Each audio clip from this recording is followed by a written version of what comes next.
हर हर बम बोल बम गूंजे चारों ओर, कांवर लेके चलनी बाबा के हो द्वार।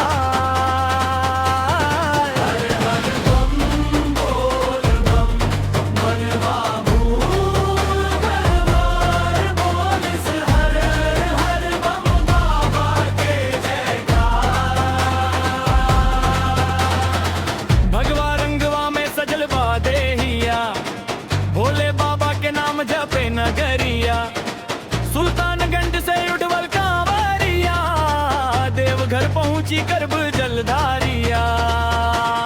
हर हर बम बोल बम गूंजे चारों ओर, कांवर लेके चलनी बाबा के हो द्वार।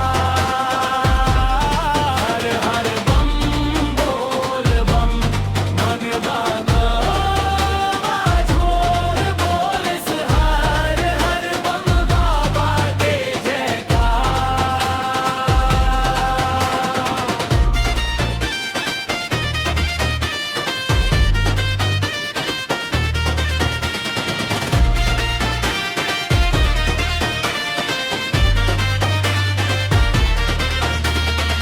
डमरू बाजे गूंजे शिव के जयकारा, भोलेनाथ से बड़ा ना कोई सहारा।